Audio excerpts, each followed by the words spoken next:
Listen to that voice crack. Hi, everybody. I'm Ronan, and welcome to Now Z Here. Man, I was dressed up all fancy earlier. I had on my St. Harridan shirt. I had on this open vest. One of my friends said I looked like a lavender prince, but it's way too hot for that right now. So, just sporting a tank top. Although it is my rogue dual blade Dragon Age tank top. Anyway, it's hot here, is my point, and I was swanky earlier, and now I'm not so swanky. Oh well. This week I'm just gonna kind of riff on something I've been thinking about, and I'm gonna try not to make it too heavy, but I'm gonna try to be real as well. Here goes. I am afraid of toxic masculinity. What is toxic masculinity for anyone who may be unfamiliar with the term? Toxic masculinity is the idea that exists in patriarchal society that, first of all, ranks the masculine above the feminine, what is perceived to be the masculine above what is perceived to be the feminine. And it's also what says that the way to be a man is to be the best man, to be the most man. And any little bit of femininity means that you are tainted. And under the unspoken laws of toxic masculinity, being feminine could really be something as simple or as uncontrollable as being skinny and non-muscular. Toxic masculinity is what leads to a lot of things like bullying between boys and men. It also leads to the harm that is done to women, to femme-identified people, when the man or the male-identified person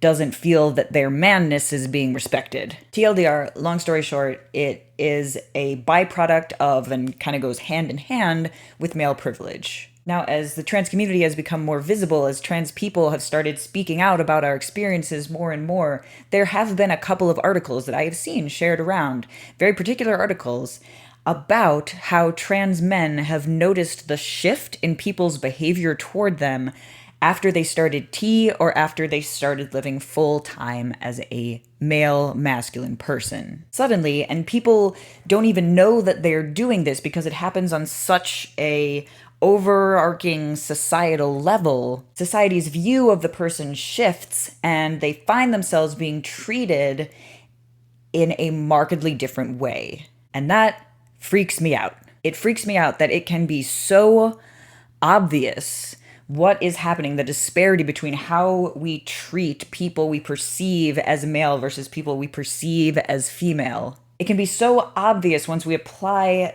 the barest amount of examination, and yet it's so ingrained in us. It's so ingrained in us by our upbringing and reinforced by media and society in general. It's so ingrained that we can barely stop ourselves from doing it without some really hard thinking and conscious decision making. So I have been on testosterone for a little over 5 months, and I haven't noticed the very marked differences that some of these articles are pointing out. But 5 months isn't really that long of a time, and I have noticed things here and there. Most notably, occasionally people will walk around me on the sidewalk rather than unconsciously forcing me to walk around them. That's the biggest one I've noticed, and it doesn't even happen all the time. But I've noticed it. And when I start noticing those things, my fear is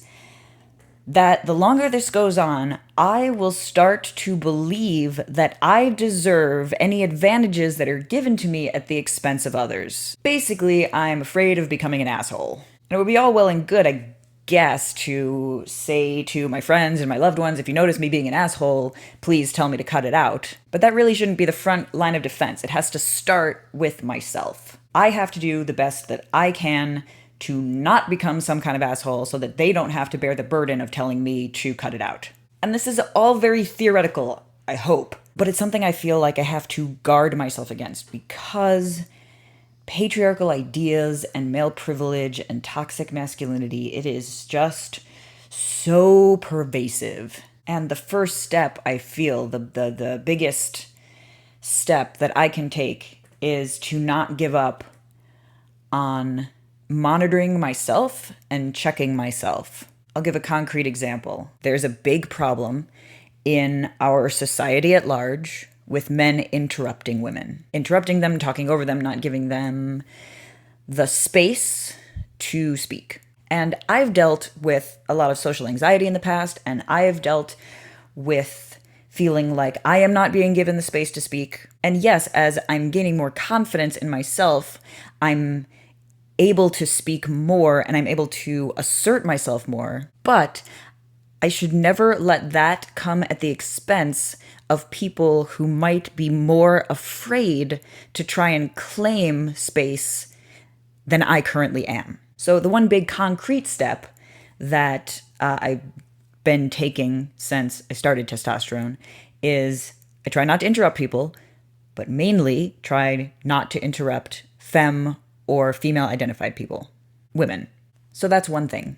And I guess the conclusion I'm going to draw here for this week's Babble blog is that once we recognize our fears and our concerns, the only way to do anything about them is to do something, is to take solid and useful action. Or, in the case of not interrupting people, to make the choice of inaction. Depends on the circumstance. Oh, Wadsworth, you don't have to worry about this stuff, because you're a skull whose brain is made of gears. Thank you everyone so much for watching. Please like this video and subscribe if you enjoy what you saw, and I will see you next week. Always be changing.